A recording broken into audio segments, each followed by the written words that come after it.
On est ready. Le tire-bouchon, alors, il est où? Il y a 15 ans, je faisais des plans à 3 et ben. Pourtant, le desktop, j'en sais pas bon pour la planète non plus. Hein. Chaton, il nous manque les vinaigrettes pour le champignon. J'avais tellement envie de partir à toute la table. Bah, le jour où je te vois une pelle sur le canal pour toi. Bienvenue, vous écoutez Entre nos lèvres, un podcast qui raconte les vraies histoires autour de la sexualité, mais pas que. Nous sommes Céline et Margot, et aujourd'hui nous accueillons une nouvelle invitée, Alban. Alban a 25 ans, et avec elle, nous avons discuté de Sex and the City et de balades à dos de ponette, du célibat que l'on choisit, des brosses à dents électriques et des orgasmes qui font du bruit, des brunes et de l'amour qui se multiplie, mais surtout d'indépendance. Avant de commencer l'épisode, on tenait juste à vous prévenir et nous excuser. La qualité du son est assez moyenne, pour ne pas dire complètement nulle à certains moments. Nous avions enregistré cet épisode avec notre ancien matériel. Et en plus, on a eu quelques petits soucis de micro. Promis, les suivants seront beaucoup mieux. Allez, c'est parti. Alors, est-ce que ça te plaît d'être une femme ? Ça me plaît beaucoup d'être une femme, ça me plaît un peu moins de vivre dans un système patriarcal en étant une femme. Mais c'est vrai que dans mon environnement proche, que ce soit amoureux ou familial, on est un peu moins sous ce dogme, donc c'est plus simple.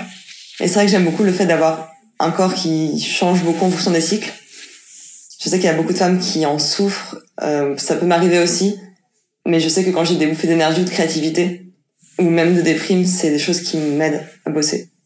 Il y a vraiment des moments où je sens que je peux faire 1000 choses, et des moments où je sens que si je fais une seule chose, je vais la faire extrêmement bien, de façon très efficace et très posée.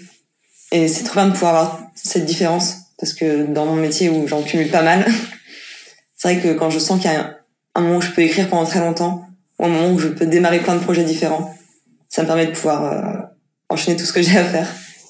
Et c'est avec du temps que t'as identifié les moments par rapport à ton cycle hormonal, ou tu l'as tout de suite ? Je les connais pas du tout par cœur.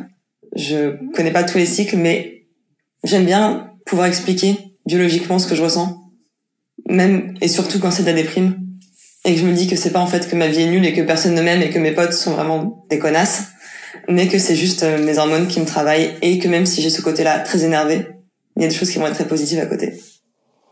C'est quoi les idées principales avec lesquelles t'as grandi sur les filles et les garçons ? Alors moi, j'ai pas grandi avec beaucoup d'idées sur les garçons.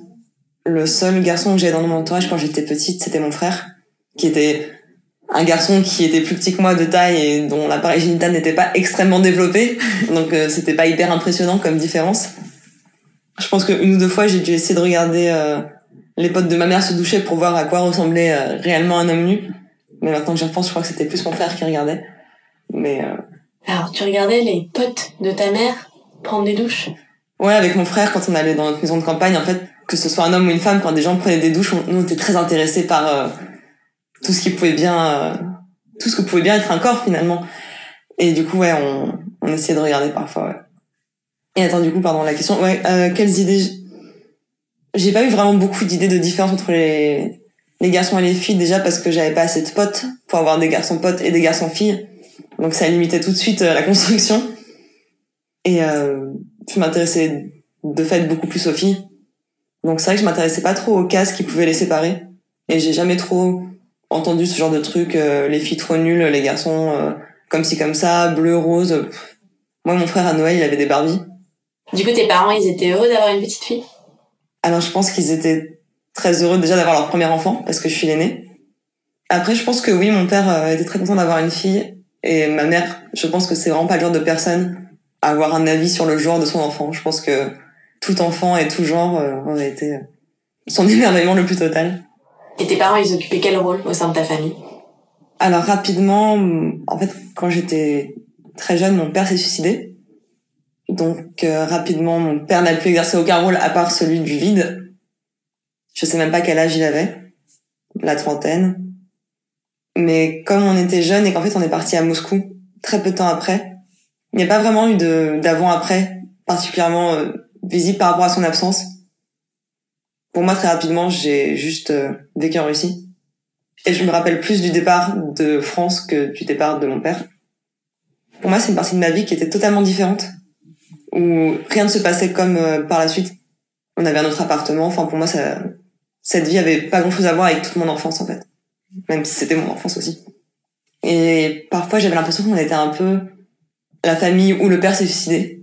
Donc c'était un peu spécial. Mais aussi, ouais, la famille un peu originale qui est partie en Russie, dont la mère travaille beaucoup. Enfin, c'était un rôle particulier. Et je pense qu'on n'a pas forcément ce rôle si on n'est pas obligé de l'avoir. Du coup, t'as grandi seule avec ta maman. Est-ce que tu pouvais parler de tout avec ta maman? Oui, je pense qu'on pouvait vraiment parler de tout. Avec mon frère, on a découvert assez rapidement un DVD de Sex and the City. Et nous, étant souvent laissés libres de faire plus ou moins ce qu'on voulait, regarder ce qu'on voulait, on a commencé. Ma mère est rentrée de son dîner, elle nous a dit « Vous regardez quoi ?» On lui a montré.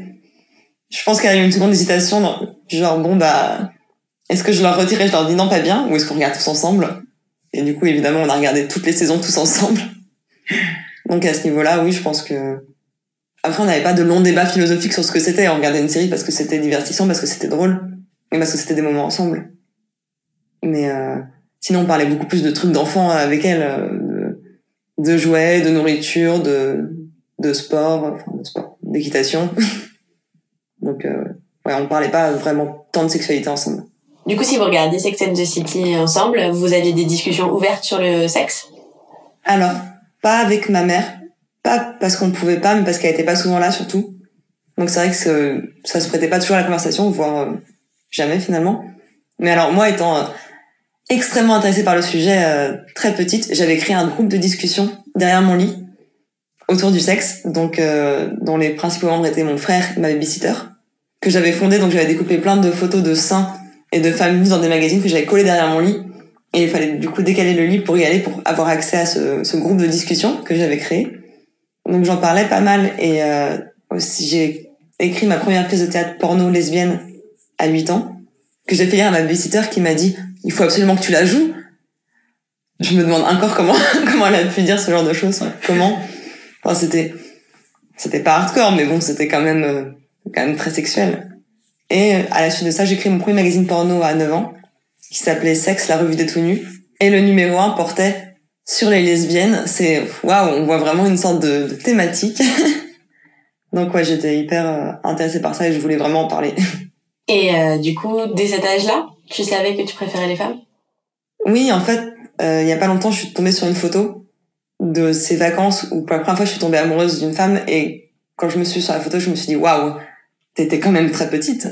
Mais oui, ça a jamais été une question pour moi. Ça a toujours été hyper fluide et naturel. J'étais obsédée par les femmes quand j'étais petite.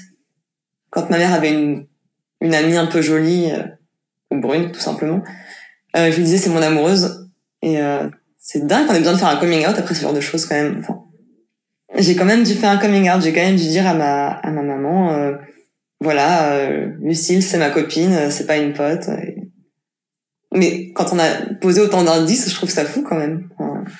Du coup, avec tout ce que tu créais quand t'étais petite autour de la sexualité, est-ce que tu saurais nous dire c'est quoi tes premiers souvenirs? Physiquement, ça a été...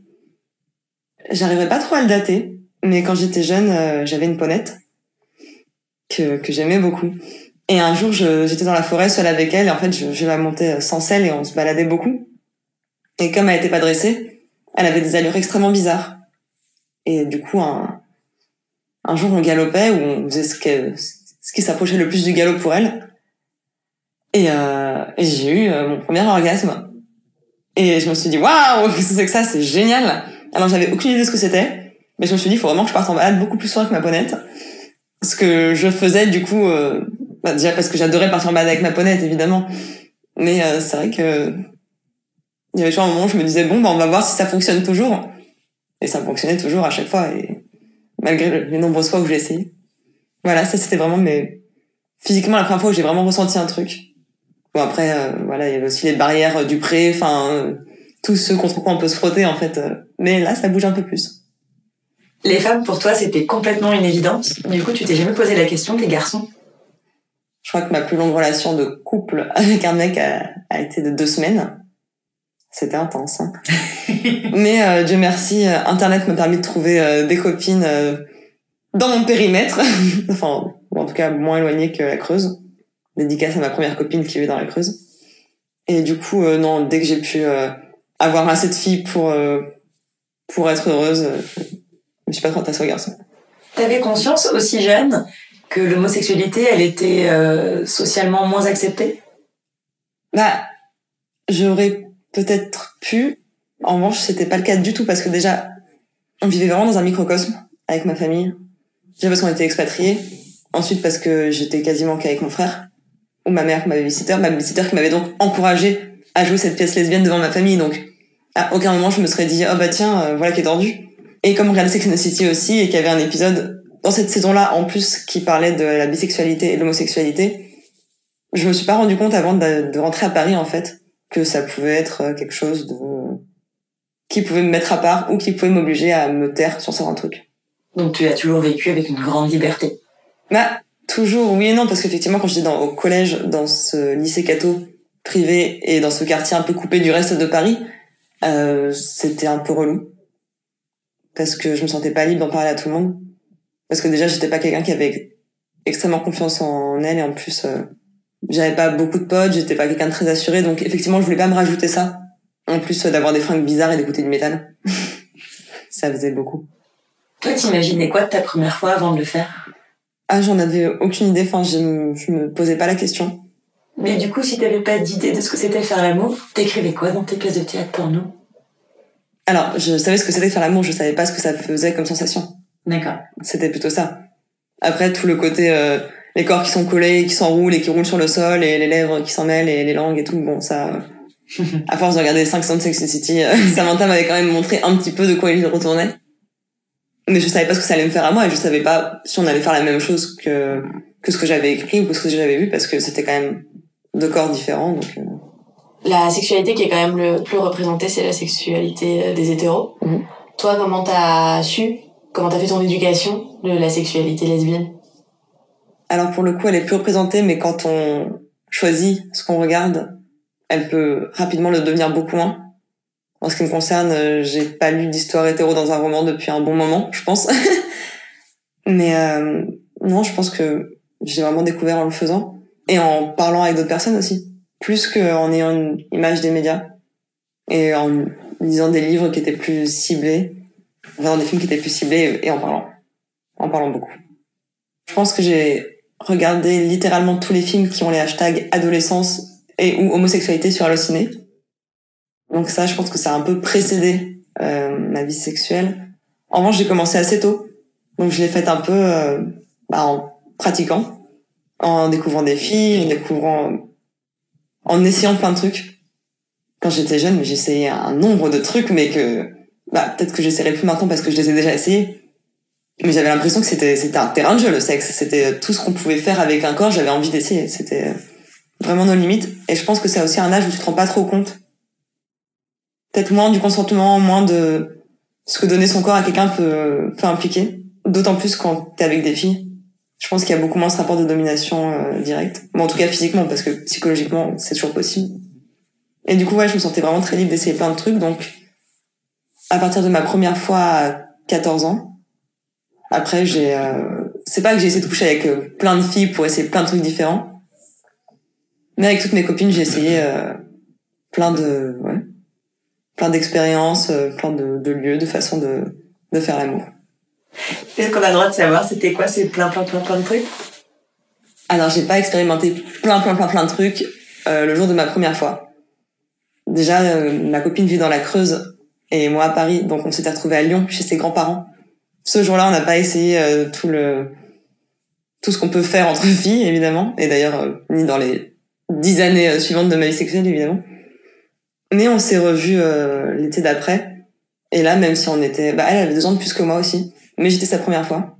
Mais du coup, là, on a commencé à essayer plus de trucs, la nourriture, les menottes, les dés... Mais après, ce que je trouve bien, c'est d'avoir expérimenté des trucs. Après, je pense pas que ça compte comme expérience de toutes ces choses si elles sont pas faites en pleine conscience. Par exemple, mettre des menottes, c'est facile de mettre des menottes. Enfin, en revanche, vivre une expérience BDSM ou vivre une relation sexuelle où tu es attaché, ça dépasse un petit peu le simple fait de mettre des menottes avec des froufrous rouges que t'as acheté 5 balles. Disons qu'il a fallu beaucoup de lieux différents pour les accrocher avant que ça soit vraiment un truc d'utiliser ces menottes. Mais ça l'a été. Est-ce que faire l'amour, ça a changé l'image que t'avais de toi? Alors, peut-être pas la première fois. Ça a dû me donner plus confiance en moi, je suppose. Et peut-être aussi ancrer un truc en moi dans le sens où, comme écrire un livre, t'es plus une écrivain théorique, t'es une écrivain tout court. Et tout comme coucher avec une fille, tu n'es plus une lesbienne dans ta tête ou juste en couple avec une fille, tu es quelqu'un qui couche avec des filles. Ce qui est beaucoup plus satisfaisant, en fait, que d'être une lesbienne en théorie.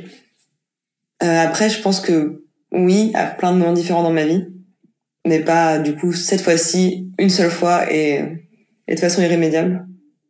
Mais beaucoup, par exemple, en découvrant pour la première fois le célibat à 25 ans et en découvrant qu'on pouvait avoir plusieurs partenaires sexuels très différentes et les aimer pour plein de choses différentes et avoir des relations différentes et puis même des compliments différents sur son corps ou sur soi-même.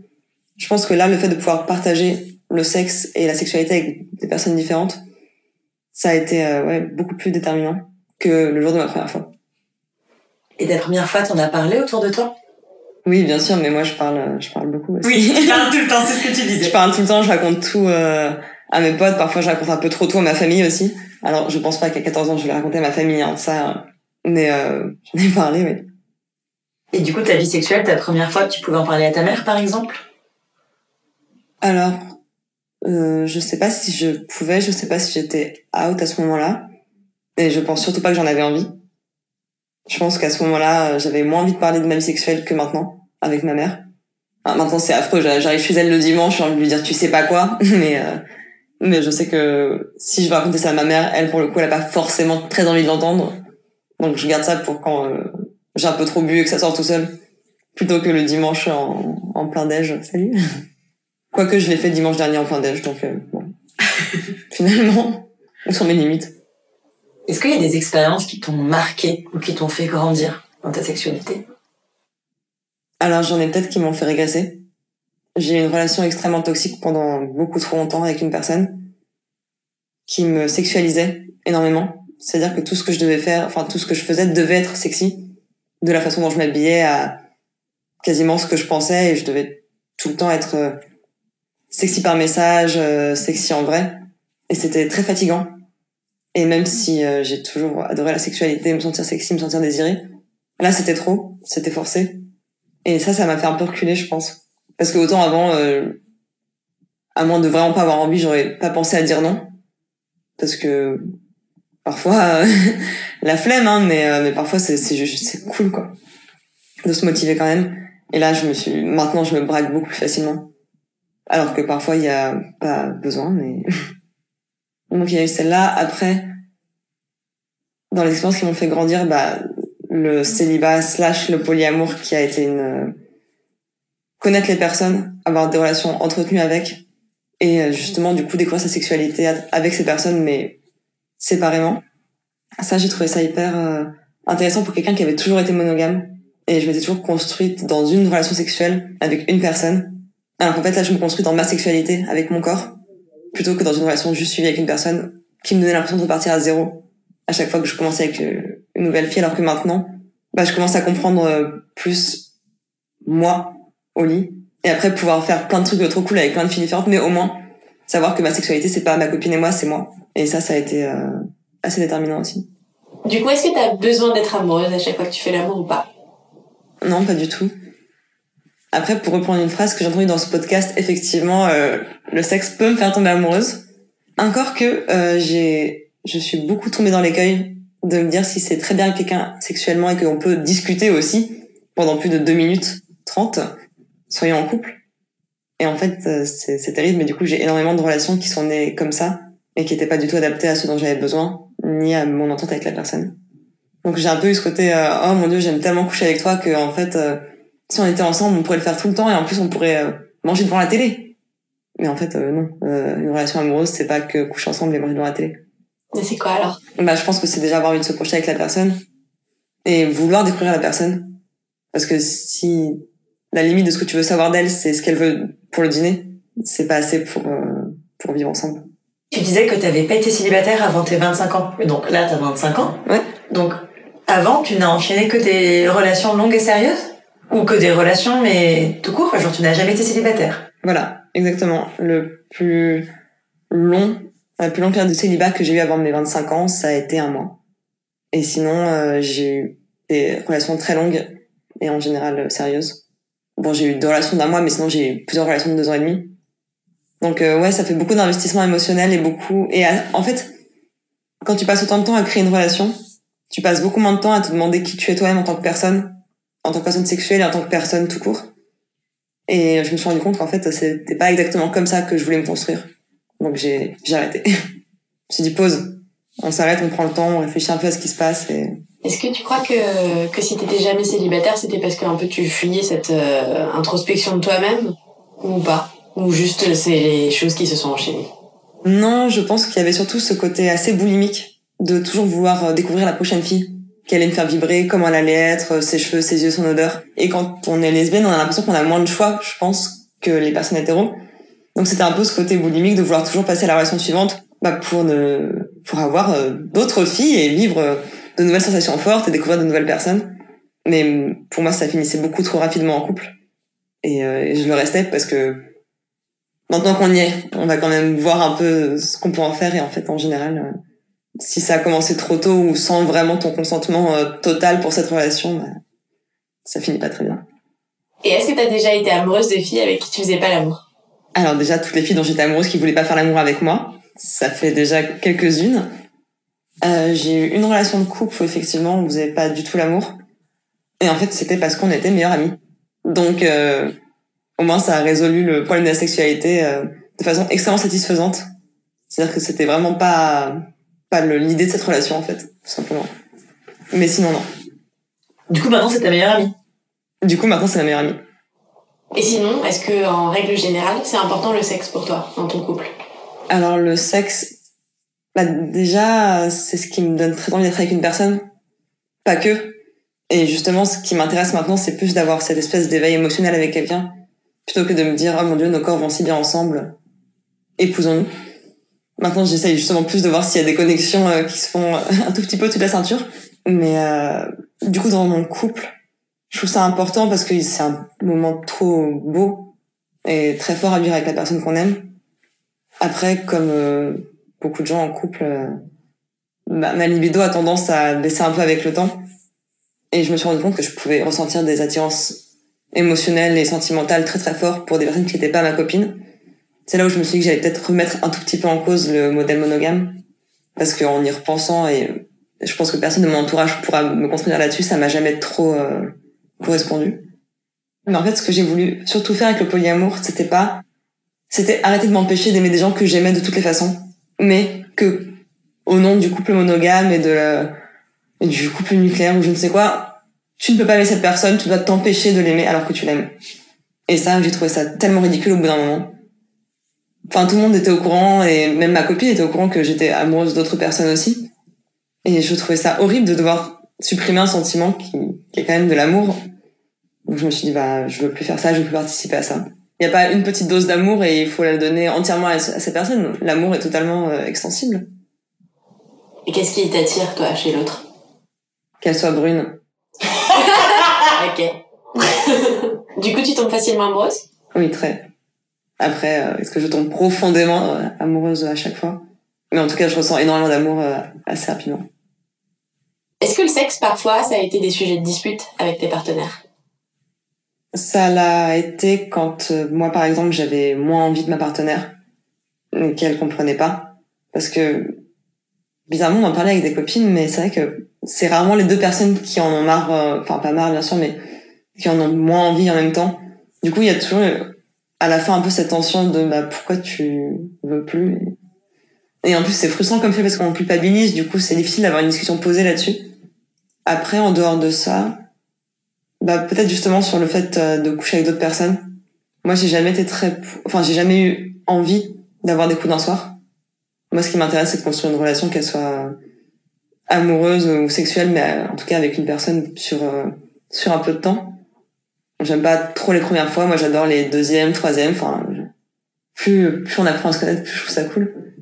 Donc voilà, c'était plutôt mes copines qui se disaient que si on ouvrait notre couple, ce serait pour des aventures d'un soir. Et moi qui voulais vraiment avoir des vraies relations avec des personnes. Est-ce que t'as des couples qui te servent de modèle ou pas du tout? Alors, j'ai une amie qui était la première personne que j'ai connue qui était polyamoureuse. Et effectivement, elle, c'était la relation secondaire de sa première copine, qui s'est fiancée à son mec pendant qu'elles étaient ensemble. Et j'ai trouvé ça très impressionnant à quel point ça fonctionnait. Aujourd'hui, toutes ces filles se voient encore avec le garçon en question aussi. Et j'ai toujours l'impression que ça a été extrêmement fluide et ça me donnait beaucoup d'espoir. Après, des couples qui s'aiment très fort et qui s'aiment depuis très longtemps, ça m'inspire toujours. Il y en a autour de moi et je suis hyper contente pour elles et eux. Et ça, oui, effectivement, ça m'inspire. Maintenant, on va un peu parler de ton corps. Est-ce que tu l'aimes? Alors, j'ai un rapport assez compliqué à mon corps parce que je me suis fait beaucoup mal. Pas intentionnellement, ou en tout cas, à moins qu'un psychanalyste vienne me voir et me dise « Si, vous êtes foulé la cheville plein de fois et c'est totalement ce que vous vouliez, en fait. » Voilà, c'était plus des blessures. Et donc, il y a plein de fois où mon corps m'a fait très mal et m'a empêché de faire plein de trucs que je voulais, notamment du sport ou faire l'amour, par exemple. Ce qui a été compliqué aussi avec mes copines, parfois, de devoir leur dire « Bah oui, je me suis encore fait mal, donc on va encore devoir faire une pause. » Donc, il y a un peu ce côté où je le trouve joli, il me plaît, j'adore vivre avec, mais parfois c'est un peu un enfer parce que j'ai mal et que je mets beaucoup de temps à guérir. Je me suis fait une énorme entorse à l'épaule quand j'étais jeune et elle a continué à me faire mal jusqu'à encore l'année dernière. Pareil, je me suis fait une fracture au coude qui me fait encore mal parfois. Les genoux, la cheville, enfin, je me suis ouvert la tête aussi, enfin bref. Un peu casse-cou. Mais du coup, c'est plus ce côté où je le trouve bien, il a l'air en bonne santé quand on le regarde, en fait, à l'intérieur, il l'est pas vraiment tout le temps. Et donc, c'est un peu frustrant. Et t'es à l'aise avec lui? Tu te montres nue facilement? Ah oui, vraiment. Moi, quand j'habitais à Londres, j'aimais beaucoup faire des soirées topless. Et quand j'y retourne, je continue et à chaque fois, j'essaie de trouver au moins un mec torse nu dans la salle pour si jamais le vigile vient me saouler et dire bah voilà, lui aussi il est topless, pas de problème. Mais oui, je me sens très à l'aise nue devant les gens, il y a aucun problème. Qu'est-ce que tu préfères chez toi? Ça dépend de ce que je fais. Ça dépend de à quelle heure de la journée je me regarde et ça dépend de qui me regarde aussi. Et à quel moment tu te sens la plus à l'aise avec ton corps? Quand je fais du sport. Après, quand je fais jouer quelqu'un, je me sens extrêmement à l'aise aussi. C'est un moment où j'ai envie de dire à mon corps, bah voilà, tu vois, on fait des trucs cool ensemble. Non, voilà, quand je fais du sport, bien. Quand je fais de la marche, surtout de la randonnée, c'est un des sports où je dépasse pas mal en général. Et là, je suis contente. Et du coup, c'est un sport qui te fait pas mal aux genoux, ou dans lequel tu prends juste du plaisir? Bah, bizarrement, j'ai mal quand j'ai mal, c'est en général, c'est au quotidien. C'est jamais quand je fais du sport. Ce que je trouve génial, c'est de pouvoir enchaîner des randos de 8 heures très facilement. Du coup, j'ose parfois espérer que c'est un petit peu psychologique. Probablement. Ce qui est assez rassurant. Est-ce que ça te fait peur de vieillir? Ça me fait peur parce qu'en fait, je me suis fait mal à tellement d'endroits de mon corps que mes potes m'ont souvent dit cette phrase qui, à chaque fois que quelqu'un me l'a dit, me déclenche des crises d'angoisse pas possible. C'est, mais toi, quand tu vas vieillir, tu vas avoir tellement mal. Bah, merci les gars, enfin... J'ai envie de dire je sais, mais j'ai envie de dire pas forcément. Donc, les douleurs ont plutôt eu tendance à s'améliorer, en fait, avec le temps plutôt qu'à empirer. À part quand je me refais des entorses tout le temps. Mais du coup, oui, ça me fait peur pour ça. Pas du tout esthétiquement ou parce que la mort va approcher. Bon, ça... Me connaissant, j'ai l'impression qu'elle va plus arriver sous un bus que par la vieillesse, donc... Et t'as conscience de ton corps quand tu fais l'amour ou au contraire, tu lâches complètement prise? Ça dépend avec qui, je pense. J'en ai pas extrêmement conscience, mais quand il faut changer de position, par exemple, je suis quelqu'un de pas extrêmement adroit. Donc c'est vrai que c'est à ce moment-là où il va falloir que je me concentre pour essayer de faire un mouvement quand même gracieux et quand même compatible avec le fait de ne pas tomber du lit ou mettre un point à un partenaire sans faire exprès. Donc voilà, c'est un peu le moment où je vais y penser, genre, ok, si tu te mets dans cette position-là, déroule cette jambe, puis ce pied, réfléchis un instant. Mais en général, ça c'est au début, et une fois que le truc est bien lancé. Et ça dépendra aussi de si je fais l'amour sobre ou si j'ai un peu bu. Et tu penses quand tu fais l'amour? Ouais. Pas tout le temps, mais parfois, ouais, parfois j'ai un peu le cerveau qui continue de chauffer. Après, ça peut être un peu tout et n'importe quoi. Parfois, je pense à ce qui se passe, parfois je pense à un truc qui n'a rien à voir. Ça dépend vraiment des moments, parfois je pense vraiment à rien. Est-ce que t'as le sentiment que ta sexualité, elle influence la personne que t'es? Peut-être plutôt le contraire. Mais en même temps, je pense que les deux sont pas trop dissociables. Peut-être qu'il y a des gens chez qui c'est le cas. Moi, en tout cas, j'ai toujours été très sexuelle. Et quand je l'étais pas, c'était en accord complet avec qui j'étais. Après, oui, effectivement, comme toutes les parties, comme tous les besoins, entre gros guillemets, le manque et l'abondance influent sur mon humeur et sur mon teint, ma confiance en moi, ma façon de parler aux gens. Si j'ai trop bien fait l'amour et que j'ai eu des relations trop satisfaisantes, même avec plusieurs partenaires, effectivement, je vais avoir peut-être un pas super assuré, être de super bonne humeur et me sentir un peu la reine du pétrole. Et oui, effectivement, si pendant un mois je me suis pris des bâches ou ça n'a pas été top ou que j'ai pas pu parce que j'avais mal ou que humainement ça s'est mal passé, oui, effectivement, ça va influer sur la personne que je vais projeter. Après, sur celle que je suis, pas forcément. Mais comme on se construit un peu avec tout, toutes les constructions avec les personnes ou de rapport avec mon corps, oui, ça m'a aidé à être celle que je suis. Mais après, tout découle de tout. Donc oui, je pense qu'il y a eu un rapport de construction entre ma personnalité et ma sexualité, mais très réciproque. On n'a pas encore parlé de masturbation. Est-ce que c'est un truc que tu fais souvent? Alors, très. Et en plus, comme je travaille de chez moi, je n'ai absolument aucune limite sur les moments où je peux le faire. Ce qui est très sympa, ça veut pas dire que je passe mes journées à faire ça. Mais si j'ai envie de passer la journée à faire ça, et que j'ai le temps, je peux. Tu te rappelles de quand tu t'es masturbée pour la première fois, après connaître? Alors, je me souviens surtout de mon premier orgasme. Parce que j'arrivais pas à jouir toute seule avec mes doigts. Et un jour, une copine m'a dit « Essaye la brosse à dents électrique ». Donc moi, ni de deux, je suis rentrée chez moi, j'ai essayé. Et je me rappelle de m'être dit « Mais waouh, j'ai l'impression que je viens de toucher le ciel ». Mais c'était vraiment ça, j'entendais des anges, les trompettes, les trucs, j'étais « Waouh ». J'ai été totalement transportée par ça et depuis, je ne cesse de l'être. Après, j'ai de la chance, j'ai toujours des orgasmes très, très intenses. Et des 5 sens, lequel est le plus lié à la sexualité pour toi? Alors, à l'amour, je dirais l'odorat. Mais à la sexualité, ça va être bateau, mais je vais dire le toucher. Ça va vraiment être le contact de la peau. Je trouve que toutes les peaux sont tellement différentes et tellement passionnantes. Mais voilà, ouais, je dirais plutôt le toucher. Et c'est quoi la sensation que tu recherches à travers l'amour? Le plaisir. C'est vraiment ça. Le plaisir et la sensation d'être trop bien avec la personne. Et justement, en parlant de plaisir, t'as des orgasmes à chaque fois ou pas? Si je le veux, oui. J'ai un peu l'impression que c'est à moi de décider. Je sais comment faire. Je sais comment dire à l'autre exactement quoi me faire. Si ça vient pas tout seul, parfois je préfère profiter plus de l'autre et du temps qui passe et d'essayer plein de trucs, plein de positions, plutôt que d'aller directement au but. Et là, justement, d'être un peu fatigué, un peu c'est bien, on est bien, alors qu'on pourrait juste baiser un corps pendant 1 heure, quoi. Est-ce que c'est facile pour toi, du coup, de dire ce que tu veux ou ce que tu refuses à ta partenaire? Alors, ce que je veux, oui, très. J'ai jamais eu de problème à demander ce que je voulais, parce que je sais que les gens, comme je suis assez bruyante, je sais que c'est assez kiffant de me faire jouir. Donc, je préfère leur montrer pour qu'après, il y ait ce moment cool où elles vont m'entendre jouer pour la première fois et se dire c'est sympa, elle fait vraiment du bruit, il y a vraiment un côté on est arrivé à trouver un truc bien. Donc ça, oui. Après, dire ce que je veux pas, le problème du sexe, c'est que quand un truc se passe et qu'on le veut pas, en général, il s'est déjà passé au moment où on se rend compte qu'on le veut pas. Donc à moins de faire une liste exhaustive de ce qu'on ne veut pas avant de commencer. Par exemple, moi, je détestais qu'on me morde avant. Ça me donnait vraiment envie de foutre une claque à la personne. Et en fait, c'est arrivé récemment sans que je m'y attende. Et en fait, c'était très chouette. Donc, c'est vrai que finalement, après, les trucs que je veux vraiment, vraiment pas nécessitent une certaine préparation. Donc, je pense que ils vont pas arriver par surprise. Du coup, pour finir, pourquoi est-ce que tu as voulu nous parler de tout ça et qu'est-ce qui était important pour toi? Alors moi, je voulais parler de tout ça avec vous parce que je trouvais ça important de parler de polyamour, d'homosexualité bien sûr, et de ma ponette.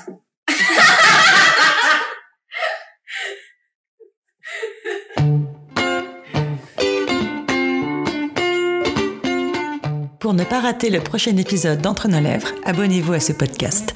Vous pouvez également nous suivre sur Instagram, Facebook et Twitter, @entrenoslèvres, ou sur notre site internet entrenoslèvres.fr où nous écrivons aussi. Et n'oubliez pas de vous inscrire à notre super newsletter. Tous les 15 jours, à l'annonce du nouvel épisode, on partage avec vous 5 chouettes recommandations. Des livres, des films, des articles, tout ce qui nous a plu ou touché ces derniers temps. Promis, c'est cool. Ah oui, Et puis le montage et le mixage de cet épisode ont été faits par Guillaume Arditi et la musique du générique par Martin de Bauer. Allez, à dans 15 jours.